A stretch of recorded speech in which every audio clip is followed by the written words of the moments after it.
Hi everyone, welcome back to the channel. My name's Kevin. I know the videos have been sparse recently, but I assure you it's very difficult to come up with ideas for videos, especially car-related videos, when I'm still driving around my wife's Alfa Romeo Stelvio. More about that in a minute. But first, I wanted to ask a favor for anyone watching this video right now. This channel is a hodgepodge of a bunch of different things. It includes things anywhere from my original music to my cover music to videos on cars. There's a series on the Ford F-150 Power Boost that some of you guys may have already seen before that I ended up having to sell because it was a lemon. There's an initial review when we first got this Alfa Romeo Stelvio. There's build and price videos. There's videos on a coffee machine that my wife and I bought. I'm just trying to produce, content from different angles. There's a pizza oven video that I made, or a couple of those that I made. Hopefully some of those videos are in some way, shape, or form entertaining to you guys. And if they are, please like and subscribe. It doesn't cost you anything. A biggest way, in case you're not familiar, for people to monetize their channels on YouTube is to get to 1,000 subscribers, and I'm at about 720 or 30 right now, and I've been kind of holding steady. So it would be nice to get to that 1,000 subscriber mark, so then maybe I could start making $5 a month for putting videos up. It's just a small ask, and it doesn't cost you anything, and I'd really appreciate it.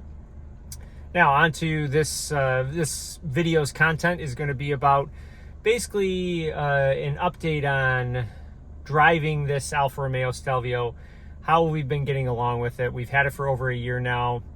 There's only 9,600 miles on it, and I want to explain the reason for that is my wife works from home, and she doesn't really theoretically need to drive a car around a lot to go to her office or anything like that. Or she does have an office that she can go to, but she does work from home and is able to do so every day. And there's the occasional instance where she needs to go into the actual office, at which point, thankfully, my work's flexible enough to where I can, hang back and work a little bit at home and let her work there, because I work partially from home as well too.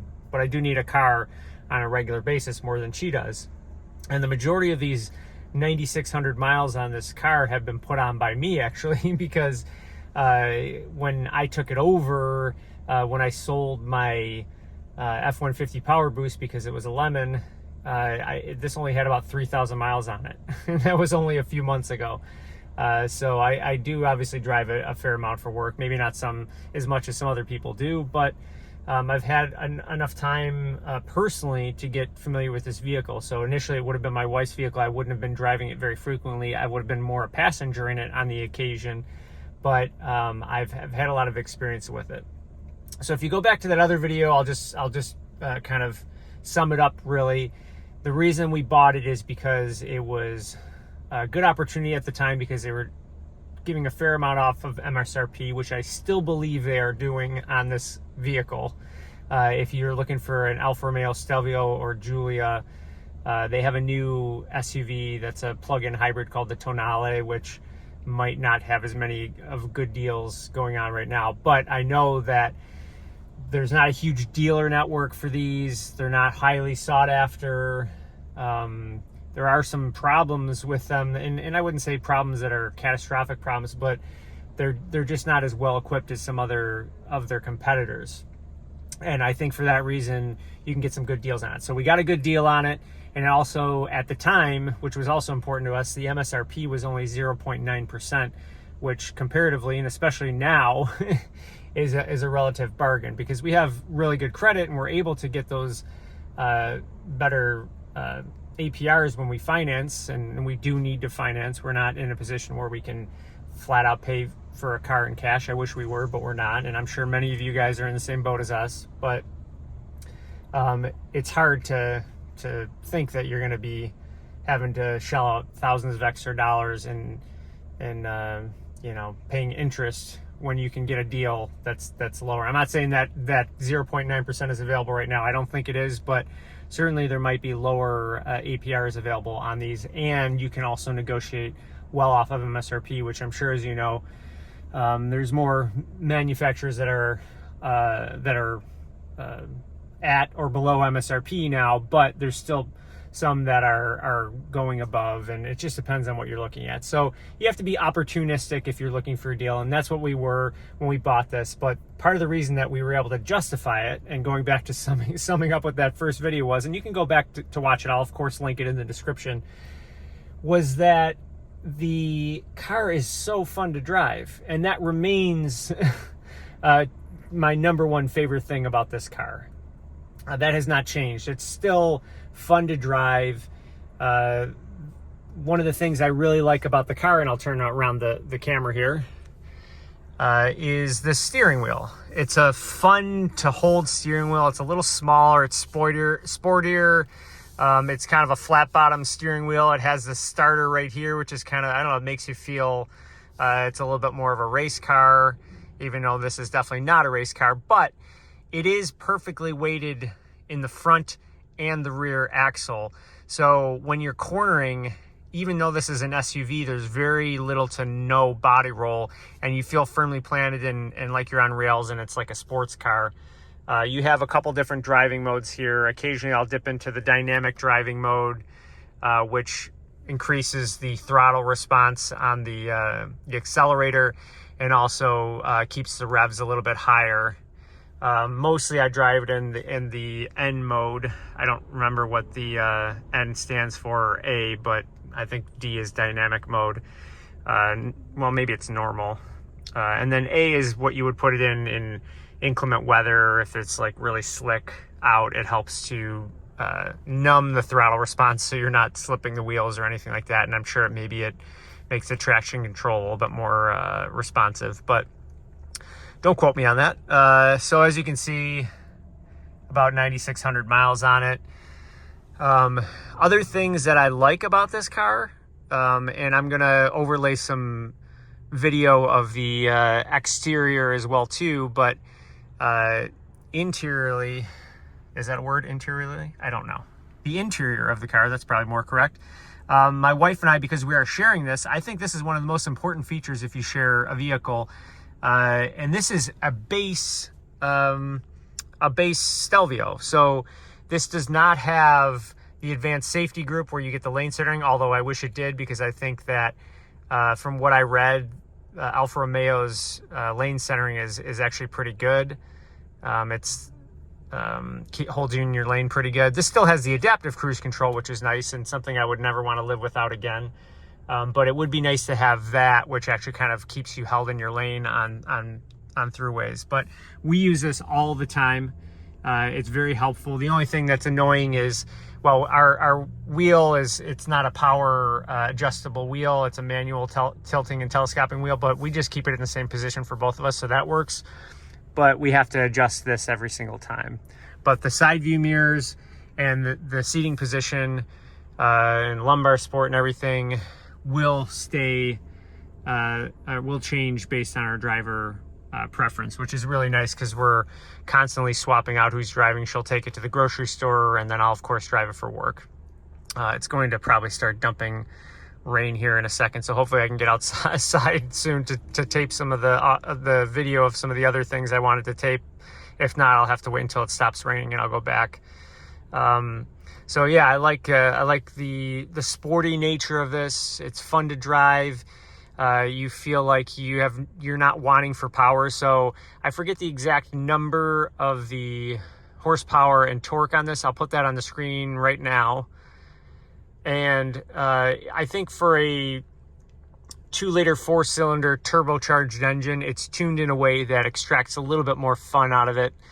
Certainly there are some manufacturers who have a similar sized engine that they specifically tune so it doesn't and this is probably for better fuel economy, because right now on the trip computer I'm averaging about 23.6 average across the you can see that right there, across the life of the vehicle so far, which is right. I think the advertised combined is 24, so we're getting slightly under that. And in my experience, as if you'll know from my F-150 series, is these trip computers very often over-report the numbers. So it's probably actually, if you hand calculated it, which I have not been on this, it is probably much more. Now, granted, this does request higher octane fuel, which we put in the 93 octane on this to keep it happy, I guess. I don't know. We're just trying to do right by this because we're both sharing this vehicle, so we didn't want to mess around and try a lower octane fuel on this, although I'm sure it probably would still run.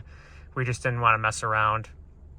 So I would say the other good things that we like about this, and I'll overlay this as I'm talking about it, but the actual cargo space in the back is nice, and the functionality of the electronic lift tailgate is really nice. And I really think that the two buttons that you find on the top here, one allows you to close it without locking the entire vehicle, and the other one allows you to close it and lock the entire vehicle. So I use that one frequently because I'm constantly grabbing things out of the back there to go into some of my customers' places of business, and I've got things in my hand. I just press that button and it closes and locks the door. I don't have to reach into my pocket or go back to the side of the door and press the one of the door handles to lock the entire car, which when you do, you can set it up to fold the mirrors as it locks, which I always set that up on any vehicle that it's available, just because I'm constantly parking in different places, in parking lots and parallel parking.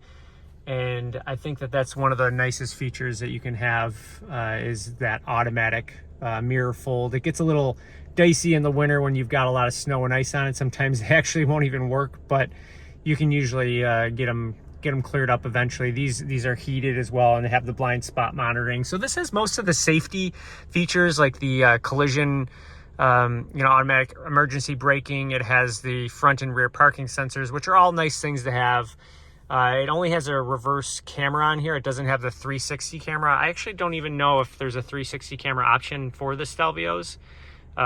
Maybe there is, and I just don't know about it. But like I said, the one glaring thing that I wish I had was that the lane centering, and it may give you some extra added safety features. I'm not entirely sure. But yeah, those are some of the things that I like. Some of the things that I don't like, and I will start with the number one thing that I don't like, and this was is just echoing what is in that initial video, is the infotainment system. And it's nothing, the screen's not the best clarity. There's a little glare on the screen at times. You can probably even see a little bit of it now, but it's just a little glitchy. I use this cord to plug the phone in to do the Apple CarPlay, which seems to work pretty good. But occasionally there'll be these notifications that pop up that they're trying to download some things. I've got a couple error messages saying that they needed to service the Alpha Connect box. I don't even know what that is. We brought it in for an oil change, as you'll see in another video where I was in the Maserati dealership. Thankfully, we have a dealership in our area, so it's nice that we can get it serviced. Let me turn this back around. But they didn't address any of that when we brought it in. As a matter of fact, when I brought it in, they did the oil change. I got home and the guy called me from the dealership and he's like, "Oh, we left our code reader in your car. Can you check to make sure that it's in there?" And sure enough, it was. So I was thinking they were just going to come and pick it up. And they're like, "No, next time you're in the area, drop it off." I'm like, "Well, gee whiz, thanks for the inconvenience of having to come back in and drop off something you left in my car." That's just a gripe with the dealership, not with the vehicle itself. But yeah, I'd say the infotainment from the get-go, we knew it wasn't great. This car is also not equipped with the premium audio. The stereo system's fine. I've had way better. In my wife's Audi Q3, there was a way better system. Even in my Volvo XC60, there was a way better system. This just is what it is. It's, I can still hear things on it. It's just not the best clarity. It's a little annoying. I've played around with the EQ a little bit. It just, like, on the ear, just doesn't sit right. I don't know how to exactly explain it. I'm not an audiophile, but you can definitely tell the difference. I think anyone really could. Also, things that I don't like is there's a lack of storage. There's this center console doesn't have a lot of space. This is barely a glove box. It has nice wells here for cups and whatnot, and these cup holders are nice. I wish even though we don't have backseat passengers hardly ever, I wish that the footwells back there with our seating positions up here in comfortable sitting positions would be a little bit bigger, because I do like to put things back behind there, like bags and stuff back behind there as I'm driving places, because it's a little bit more secure than in the back cargo area in the trunk. They won't slide it around as much, but oftentimes the bags are too big to fit in that. You have to kind of wedge them in there if they'll even fit. So it's a little annoying. But I would say overall, even though when you buy these cars, they have abysmal, is that a word, abysmal? I don't know. They have horrible depreciation. So I don't know what the exact statistics are, but they lose a lot of value when you roll them off the lot.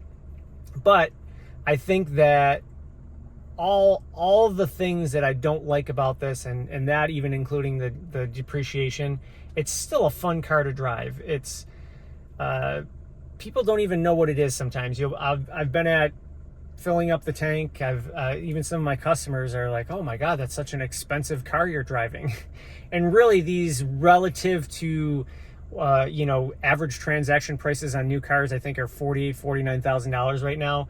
We got this for slightly less than that, and I think even now you can get some of these for even less than that.